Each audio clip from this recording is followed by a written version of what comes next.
कभी सोचा है, एक अच्छी डरावनी कहानी हमें इतना डरा क्यों पाती है? ये सिर्फ भूत प्रेतों के बारे में नहीं होता। नहीं, ये तो शब्दों का, सन्नाटों का और हमारी उम्मीदों का एक खेल है। आज हम एक ऐसी ही कहानी की परतें खोलेंगे और देखेंगे कि कैसे सस्पेंस और डर को बड़ी ही बारीकी से बुना जाता है। चलिए शुरू करते हैं। कहानी की शुरुआत बस इसी एक लाइन से होती है।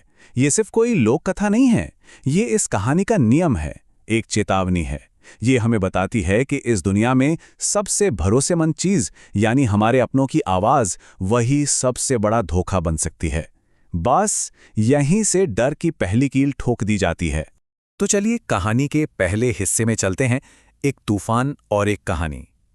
यहीं पर कहानी की नींव रखी जाएगी और पूरा माहौल तैयार होगा। जरा कल्पना कीजिए, चांदपुर गांव में गर्मी की एक उमस भरी रात है, लेकिन आसमान में बादल घिर रहे हैं।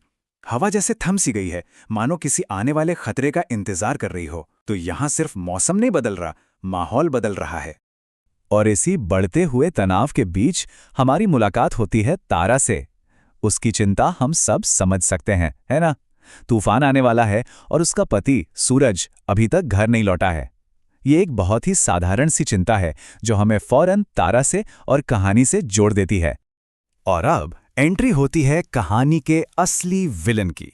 देखिए, ये कोई आम भूत प्रेत नहीं है, इसकी ताकत बहुत ही क्रूर है। ये उन लोगों की आवाज की नकल करती है जिन पर हम सबसे ज्यादा भरोसा करते हैं। ये एक ऐसा नियम है जो आगे आने वाले हर एक पल को भयानक बनाने वाला है। तो अब कहानी रफ्तार पकड़ती है।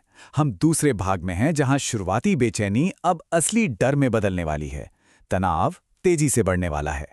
वो सन्नाटे और इंतजार को ये एक दस्तक तोड़ देती है। ये वो पल है जब बाहरी खतरा अब सिर्फ कोई कहानी नहीं रहा, बल्कि तारा के दरवाजे पर आके खड़ा हो गया है। यहीं से असली डर की शुरुआत होती है। तारा का ये एक सवाल, कौन है, हवा में जैसे गूंजता है। इस पल में हम सब तारा के साथ दरवाजे के इस पार खड़े हैं, अनिश्चितता और डर से भरे हुए। क्या ये सच में सूरज है या कुछ और? बस यही सवाल सस्पेंस को कई गुना बढ़ा देता है।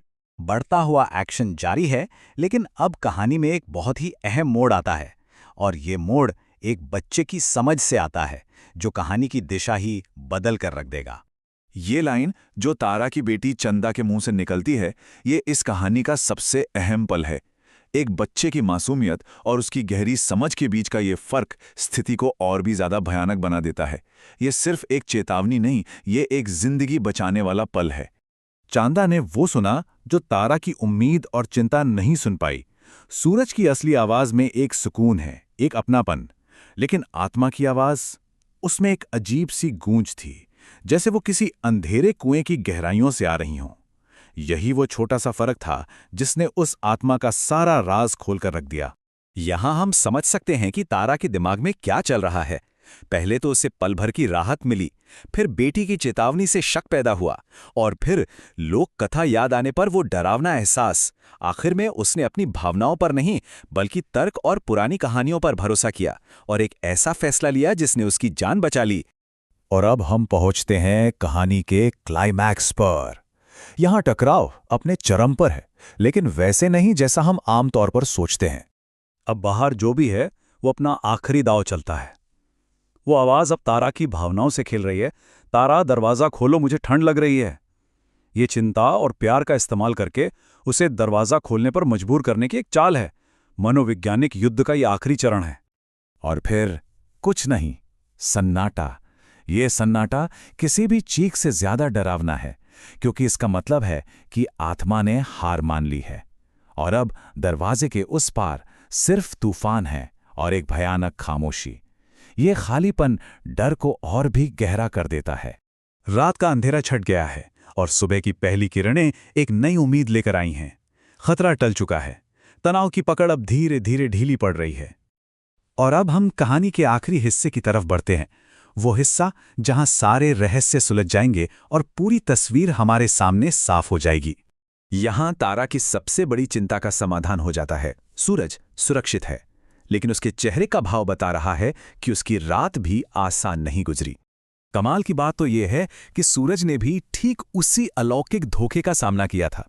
उसे भी तारा की आवाज सुनाई दी थी, लेकिन बिल्कुल तारा की तरह उसने भी लोक कथाओं और बड़ों की चेतावनी पर भरोसा किया और अपनी जान बचाई। ये बात कहानी के दोनों सिरों को कितनी खूबसूरती से जोड़ती है।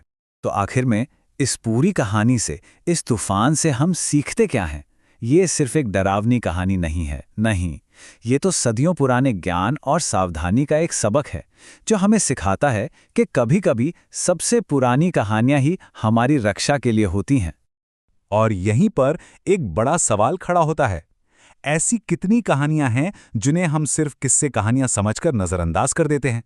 क्या पता उनमें से किसी में हमारी सुरक्षा के लिए कोई गहरा और जरूरी सच छिपा हो।